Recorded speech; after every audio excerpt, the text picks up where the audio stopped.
at the countdown from five. 5, 4, 3, 2, 1. Eva and Senator, you're on. Dzień dobry Państwo. I am Eva Neterovich, and I welcome you from the heartland of America, Chicago, Illinois, from the fields of Wisconsin and the sunshine state of Florida to this very special program sponsored by WPNA Radio, the Polish National Alliance Radio. Our program is being picked up by Polish radio stations throughout the United States and is live streamed on the internet. We now have a new YouTube channel where you can view our entire broadcast. Please visit YouTube under the heading Polish Americans for Trump 2020 Show. Now I would like to introduce you to my co-host, Dr. Michelle S. Pawlowski from Florida. Hello, darling Eva. Michelle, we have a very special guest on our program today. Wisconsin Republican Senator Ron Johnson. Senator Johnson was recently voted among the top 5 most effective Senate Republicans by the Center for Effective Lawmaking. Senator, welcome to our program. We are most honored to have you. Good morning, Ava. Good morning, Michelle. Happy to be here. Thank you. Senator, we would like to start with the recently released Senate report that you are aware of about Joe Biden's family ties to Ukraine and China. The report found that Hunter Biden's financial dealings with China, Ukraine, and Russia raised criminal concerns, and that Joe Biden was aware that his son was accepting money from these countries. The amounts totaled in the millions of dollars. Can you give us your thoughts about this? Well, certainly our report raised very troubling questions that Vice President Biden really does owe the American people answers to. We also proved that he lied to America when he said he'd never spoken to Hunter about his overseas business dealings, because we know that Amos Hochstein, who is a special envoy of the Obama administration to Ukraine, was, as far as we could tell, the only administration officials that had the courage to talk to Vice President Biden about that glaring conflict of interest with Hunter being on Burisma's board. But then when Amos Hochstein talked to the Vice President talked to Hunter to set up a meeting with Amos. So obviously he had to talk about his overseas business dealings, plus, a multi-hour flight over to China on Air Force Two, which ended up in a handshake between the Vice President and Jonathan Lee, Hunter's business partner in BHR, which is that $1 billion plus private equity firm. So obviously now with Tony Bobulinski's testimony coming out saying that he met with Joe Biden a couple times about the business, Vice President Biden bold-faced lied. There's a big fat lie to the American public that he never talked to Hunter about his overseas business connections. And again, he says there was nothing improper about them. Well, if that's true, why did he repeatedly lie to the American public about having no knowledge of them? Yes. Well, Senator, what job experience did Hunter Biden actually have? He seemingly cashed in without having any qualifications whatsoever. He had a valuable last name. And I mean, let's face it, that is, it may not be illegal for him to be on the board of Burisma, but it's not right. It sure looks incredibly sleazy. And that's really up to the American voters to decide if they get the information, which is another scandal. And I was just part of the Commerce Committee hearing yesterday with the CEOs of the big tech companies. The fact that the mainstream media and social media is suppressing this enormously important news story is a scandal in and of itself. Yes, well, we're certainly not suppressing it, and we're going to air it as much as possible. Now, from what I've read, Hunter Biden received about $4.2 million from Burisma, $3.5 million from the wife of the mayor of Moscow, and more millions from China. At the Trump rally in Janesville a few weeks ago that you attended, I attended, President Trump said the Biden family was sucking in money like vacuum cleaners. I mean, that's an apt description. They're kind of hoovering it up, I've heard other people say. You know, Hunter Biden made $183,000 a month with no experience whatsoever. No, it really does appear in about 2013, 2014, he and his business partners really cracked the code on how to profit off the Biden name. And you know what's interesting to note, and one of the first questions I'd ask Vice President Biden is, why did you meet with Devon Archer? Now, who's Devon Archer? He's Hunter Biden's business partner.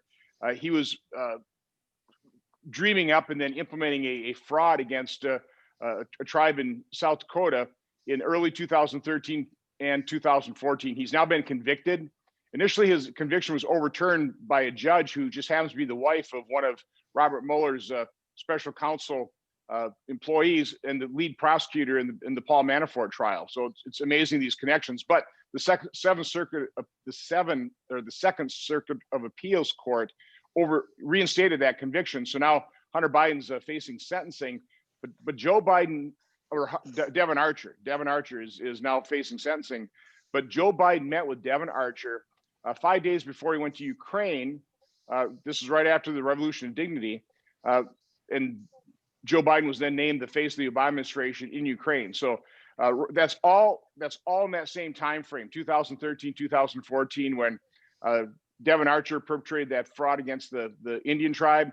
And then they set up this glaring conflict of interest with Hunter and Devon being on the board of Burisma. And as you said, they, over about 30 months, they pulled in about $4.2 million. And I doubt either one of them had any experience whatsoever in terms of oil and gas industry. Senator, don't you think it's a little bit astonishing that Joe Biden would say that he never spoke to his son about these overseas business dealings, especially since they're flying Air Force Two all over the place? Well, it was never believable. And now we have evidence that it was a total lie. You know, the talk he should have had with his son is, listen, you know, Hunter, I'm a U.S. Senator. Now I'm the Vice President of the United States. You can't be involved in anything that even comes close to an appearance of impropriety or an appearance of a conflict of interest. Instead, they did the exact opposite. Yes, exactly. Hunter Biden's business associate, Tony Bobulinski, said that Joe Biden knew everything about Hunter's business scams. Can you comment about that, about Tony Bobulinski? Well, I think he's an incredibly important eyewitness to exactly what Joe Biden did or didn't know. And certainly has testified publicly that Joe Biden was well aware of this, which is just another one piece of the evidence that Joe Biden lied when he said that he had never talked to, you know, he obviously did. I mean, this influence peddling, what this all represents, the significant counterintelligence extortion threat is incredible, is just apparent. And I thought the three most important words that Tony Bobulinski uttered in his Tucker interview was plausible deniability. They were setting all these things up so that there's plausible deniability for the vice president, and then use the word compromised. You know, that the Biden family, that Joe Biden is compromised. One of the points I've made is that if Joe Biden becomes president, let's hope that doesn't happen, but he's trying to hire people and get them security clearances. If anybody has the kind of background and connections to Chinese Communist Party and the People's Liberation Army and Chinese nationals that Joe Biden and Hunter Biden have, they wouldn't get a security clearance. There'd be no way they get a security clearance. And yet the news media is completely covering up for Joe Biden, hoping that he becomes the next president of the United States. Yes, that's right. So you think that this represents a major counterintelligence risk and an extortion risk. And we don't know what else is out there. You know, our report literally just scratched the surface. You know, the fact that we reported a $5 million transfer from CEFC, this Chinese oil company, but they had all kinds of other interests, and $5 million payment directly to Hunter Biden's accounts, basically. That's really what set Tony Bobulinski off when he realized, no, that $5 million should have gone into Sinohawk, the business he was recruited to be CEO of, as a supposedly legitimate investment fund. That it was that double dealing that you know, Tony Bobulinski found out. I obviously couldn't trust Hunter Biden. Yes. Senator, what do you think would have happened if this had been President Trump's children and not Joe Biden's? If just a fraction of what we reported in our 87-page Senate report, just a fraction that was, you know, rumored to be, you'd have every investigative reporter Yeah. writing story after story after story on just the smallest hint of a scandal. They would have blown it up as they did, Yes, the yes. false narrative of Russia collusion with the Trump campaign. So no, that is, as I said, that the bias in the media, the suppression of this important news story by Yes. mainstream media and social media is a scandal in and of itself, as is, by the way, the suppression of information from the deep state to a legitimate congressional inquiry. One of the reasons it took us so long to even issue this interim report is we couldn't get the documents. We still don't have the documents out of the State Department that we need to really have a full evaluation of what all was happening in the State Department during the Obama administration. And the latest Yes. example of that is the more than 50 former senior intelligence officials who wrote a cover letter with no evidence whatsoever, but they wrote a cover letter for Vice President Joe Biden saying, you know, this latest revelation of Hunter Biden's computer, you know, purported to be Hunter Biden's computer. All those emails so far have checked out to be authentic, but the intelligence committee or community, you know, bipartisan, wrote this cover letter for Joe that he can say, oh, it's just Russian disinformation. It's not Russian disinformation. That's right. Odie and you know, the Director of National Intelligence Radcliffe says they have no evidence. The FBI says they have no evidence, and yet these former intelligence officials write a cover letter basically implying that it is Russian disinformation. I mean, that also is a scandal. The deep state trying to cover up for Joe Biden. Yes. Now, we know that the FBI has been in possession of Hunter's laptop since December 2019. Do you think, Senator, that we need a shakeup in the leadership of the FBI? Yeah, I think I've been pretty public in my criticism of Director Wray. His primary job when he came into office or into the directorship is he had to restore credibility and integrity to the FBI. And the only way you do that is you had to get this entire story out. You had to show the American people exactly what happened in all its gory detail, and then, you know, basically lay out this is how we're going to prevent this from happening in the future. He hasn't done that. I was forced to subpoena the FBI because they were so slow at reacting to providing. Again, this is Chuck Grassley, the chairman of the Senate Finance Committee. I'm chairman of Homeland Security, the Senate Oversight Committee. We couldn't get documents out of the FBI, so we had to subpoena them, grant them 2 extensions. We still don't have the information. Completely unacceptable. Senator, do you think that the information on Hunter's laptop could have been used to debunk those horrible impeachment hearings of President Trump?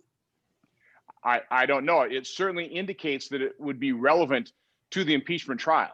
And let's face it, the impeachment trial is all about, you know, all centered around a phone call where President Trump said, you know, there's some rumors about the Biden business interests and that type of thing in Ukraine. It'd be nice if we get to the bottom of that.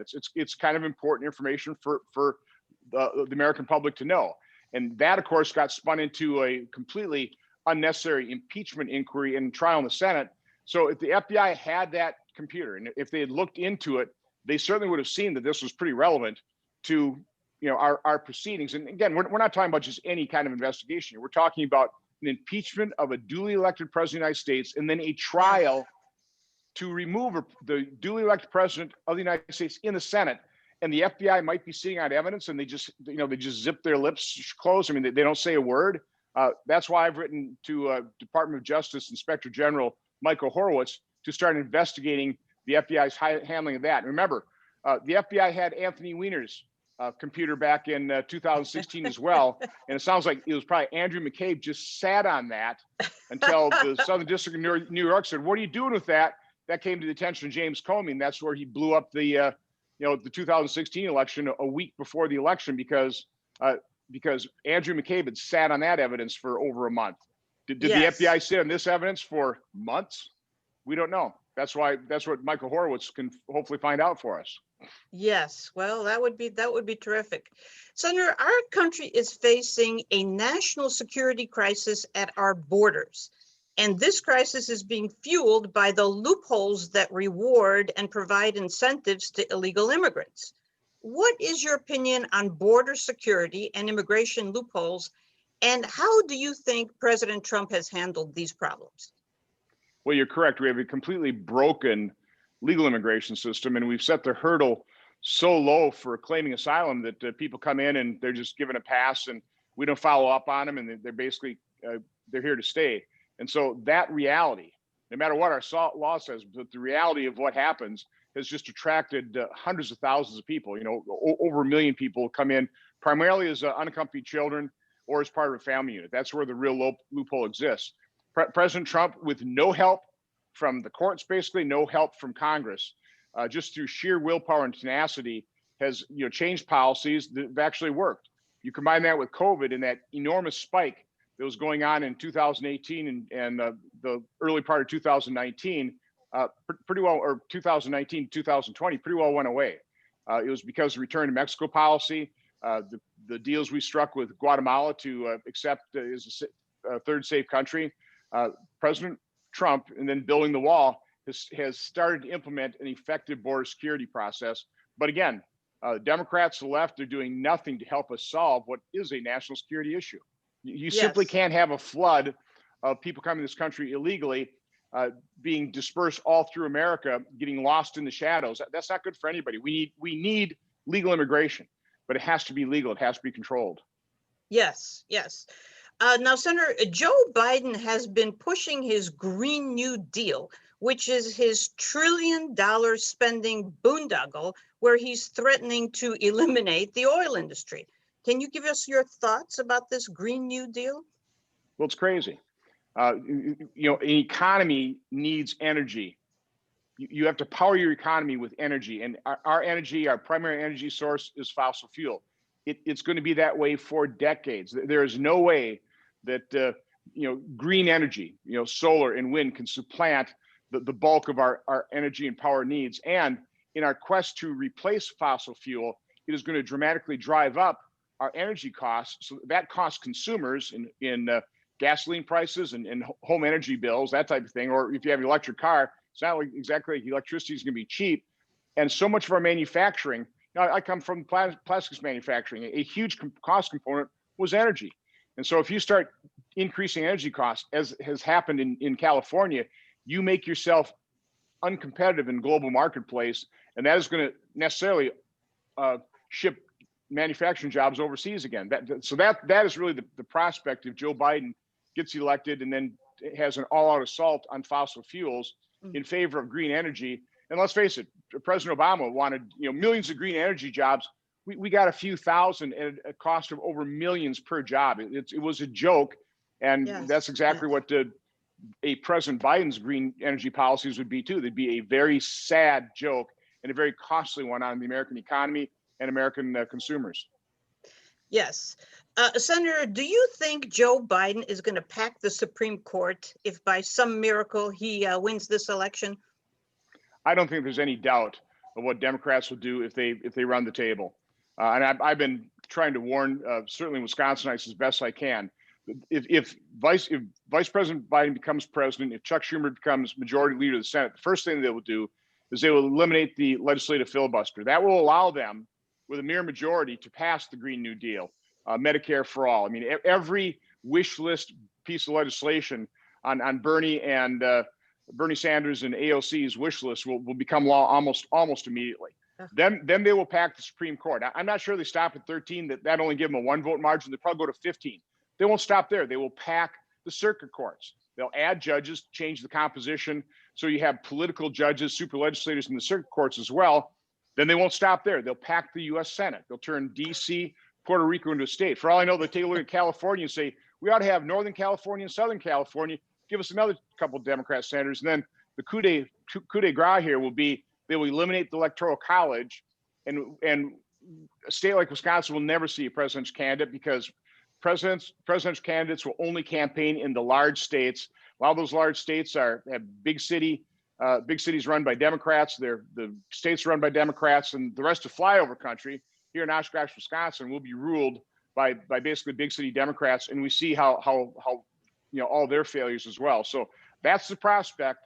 And so once if they get control, if they gain power this time, they will change every rule. They'll violate every precedent, every norm to make sure they never lose power in the future. That is how radical the Democrat Party is today. That's the prospect if Joe Biden wins presidency and Chuck Schumer becomes majority leader of the Senate and Nancy Pelosi remains Speaker in the House. It would not be a pretty sight. We're not going to recognize America in a year or two if that happens. Yes. You know, Senator, I am in the state of Wisconsin. I'm one of your constituents. You are in Wisconsin, and we have a huge Polish American population in Wisconsin. And recently, Joe Biden insulted Polish Americans by comparing Poland and Hungary in the same category as Belarus and totalitarian regimes. And in a New York Times interview, he was told to walk away from events at a Polish club because Polish Americans are not among the, quote, really smart people, unquote. What do you think, Senator, is in store for Eastern Europe under a Biden presidency? I mean, that's hard to predict, but you are exactly right in terms of how the left really denigrates what is happening in Poland and Hungary. And what I will say, I was just actually at Serb Hall in Milwaukee with the Serbian immigrants to this country. And you know what you certainly understand is first and second generation immigrants, particularly that come from countries that were formerly under the thumb and rule of the former Soviet Union. They value what America has to offer. That they understand, you know, that freedom and the ability to dream and aspire and innovate and create and build things. That's what made this country great. And they realized they didn't have that under Soviet rule. And so the people that are rioting in the street, the protesters, the anarchists, they're not Donald Trump supporters. They're by and large Joe Biden supporters, people that are asking to transform this country. I mean, do you like something that you're trying to transform? You know, it's like I wake up in the morning and tell my wife I love her and then say, I'm going to change everything about you. You don't truly love or even like something that you want to fundamentally transform, but that is so many people on the left, people that will probably be voting for Joe Biden. They truly do not like this country. They want to change everything about it. But you know what I love about first and second generation immigrants, like Polish Americans, like Serbian Americans, like wherever they come from, people are coming to America because they know how unique America is, and they understand and they value our freedoms that we need to protect. And let's face it, the anarchists and the rioters, they're not for individual liberty and freedom. They want to tell us what to think. They tell us what they want to tell us what to say. They want to tell us exactly how to act. That is not freedom. That is tyranny. Yes. Now, one of President Trump's rallying cries has been the Right to Try Act, which provides hope to terminally ill patients. And you, Senator, are the great champion behind this act. Would you like to explain it a little more to our listeners and our viewers? Yeah, I think you described it pretty well. What Right to Try does, it provides a little bit of hope and certainly more freedom to people that have a terminal illness. They have no other treatment options. They don't qualify for a trial, but they're able to access a drug that is, gone through the first two phases of FDA approval, and it's their right to determine whether they want to, try that type of potentially life-saving drug. Not some bureaucrat in Washington D.C.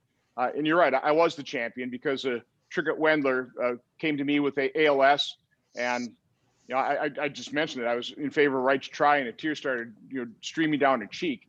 I saw how incredibly important that was. So I became champion of that bill. We got it through the Senate, but it was dead in the House. It was going nowhere in the House. Big Pharma had rallied its troops, and they were going to kill it.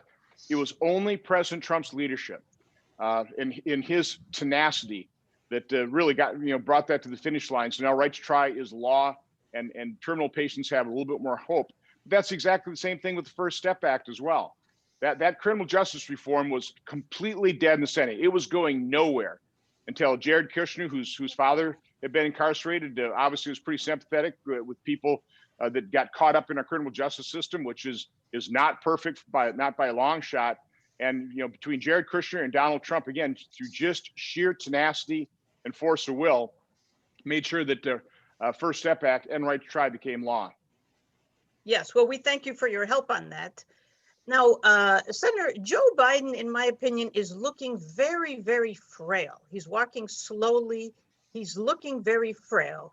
And we have a very scary prospect that if Biden has a stroke or a heart attack, we have Kamala Harris, who is a lurking, radical, draconian prosecutor waiting to take over the American presidency. Do you have any thoughts about that? Well, first of all, it's just sad. Listen, I knew Vice President Biden as vice president. He was always gracious. He was nice. He was kind. I had no problem with him as a person. I've been saying for quite some time he's unfit for office, and not only because of the Biden Inc. and the business entanglements, but also unfortunately because of his deteriorating mental acuity. And it's pretty obvious if you take a look at any of the compilation videos where you see time and time again, and then you talk to anybody who's had a parent who's gone through Alzheimer's or some other form of dementia, they recognize the signs. And again, I don't say that, I say that sadly. It's very sad. We don't want to see any, the ravages of age are exactly that. They ravage the human body, and it's a very sad prospect. But that is what I believe Joe Biden's going through, and America has to understand, his weakening condition, and you compare that to President Trump, who just recovered from COVID. I mean, I'm 10 years younger than President Trump. I don't have anywhere near the amount of energy that man has. It is remarkable. It is just remarkable. So you compare the energy of President Trump and how Vice President Biden has to basically rest up in his basement for days on end before he can even put in an hour and a half appearance at a debate. So people need to understand, this is basically the game plan. They nominated Joe Biden as somebody that wouldn't scare anybody, that could be, sold to the American public as a moderate, but they have waiting in the wings Kamala Harris. And you're right, yes. She is a radical leftist. She is the most liberal member of the U.S. Senate, and that's just fine with the left. So that is their basic game plan. I hope Americans are paying attention, and let's not let that happen. Yes. Senator Joe Biden has basically surrendered the Democratic Party to the left-wing radicals and to a violent socialist mob. He supports the plunder of our businesses. He doesn't have a single endorsement from any law enforcement organization. Senator, what are the streets of this country going to look like if he wins? My guess, it won't be pretty. Take a look at what you see in these big cities that are run by Democrats for decades, and there's the strife. That's where those are the problem areas. Cities that are run by Democrats in total control. I mean, just take a look at that, and then assume that that's going to happen in America as well. So it will not be a pretty sight. But you're exactly right. You've got Joe Biden, who had to basically sell out to the radical left. When I first entered politics in 2010, there really wasn't a Democrat other than Bernie Sanders who would actually declare themselves as a socialist. Now they're just openly admitting it, and they're promoting socialist types of policies. And again, that's why first, second generation immigrants, particularly from Eastern Europe, or let's face it, from socialist systems in South and Central America, they come to America and they are frightened by what they hear. They've seen this rodeo before. They know what the result's going to be. And it won't be pretty. It's not like we have to theorize what's going to happen when the left starts enacting socialist policies, when they start demanding that you think a certain way, that you say things a certain way, and that you act a certain way. It's called tyranny, and it doesn't work. It's incredibly destructive. We can't allow that to happen for America, to America, which is why I'm pleading everybody listening to the show here today is get out and don't only vote yourself, but bring your friends, your family, your neighbors, get them to the polls and vote to reelect President Trump and a Republican senator. We can't let Chuck Schumer get control of the Senate either. Oh, Senator, what is your opinion on the biggest differences between Joe Biden and President Trump? Where do you start? Let's start with foreign policy. Robert Gates, who was the defense secretary under President Obama and Vice President Biden, in his book said that Joe Biden was wrong on every major foreign policy issue in his 40 years in Congress. That's not exactly a ringing endorsement. And you take a look at the foreign policy disasters that the Obama administration turned over to President Trump, and there's one significant difference. But the other one is just economics. Vice President Biden, President Obama, entered office after the Great Recession, and it took years to get below 8% unemployment. It's because they overregulated. Their solution was overregulation, overtaxation, a stimulus plan that didn't go to shovel-ready projects. It just went to their buddies in states and other cities, Democrat controlled, which is exactly what Nancy Pelosi is trying to do. So President Trump came into office. We were growing, but just at very slow levels. And President Trump, being a business person, said, well, one drag on our economy is we overregulate it. So let's stop doing that. Let's start rationalizing our regulatory system. Let's reduce it somewhat. Let's have a more competitive tax system. And lo and behold, the economy took off before the Chinese virus recession. We had record low levels of unemployment. I took Econ 101. Full employment was supposed to be 5%. We are 3.5%. Record low levels of unemployment across almost every demographic group. That was a marvel. And the reason we're snapping out of the COVID recession so rapidly is because our economy was so strong going into this thing. So, it really boils down to voters. We need to continue to recover. And whose policies are best suited for a rapid and strong recovery? Not Vice President Biden's. They had their chance. We saw how slow their overregulation, overtaxation is going to grow an economy. President Trump has a proven track record. So to me, the choice is just crystal clear. Yes. Now, Senator, we both know that Wisconsin is a very important state in this election. How do you think Wisconsin's going to vote? And can you give us your predictions for what's going to happen in this critical election? Well, I can tell you the big difference between 2016 and 2020 is in 2016, no doubt Donald Trump had a core group of just, very enthusiastic supporters. But then he had a pretty good group of people that voted for him that were, a little concerned, former Democrat from New York, kind of an unknown quantity, a New York street fighter, pretty brash, not necessarily Wisconsin nice. And, they were a little concerned. In 2020, virtually everybody that voted for Donald Trump, whether strong support in 2016 or tepid support, now have support through the roof. People appreciate what he has gone through, how the efforts of the news media and the deep state have done everything they can to undermine and sabotage his administration. So that has just caused them to increase their loyalty. So if strong, enthusiastic support bears fruit, and the way it bears fruit, by the way, is somebody who's very strongly supportive of President Trump is going to do more than just go vote for him.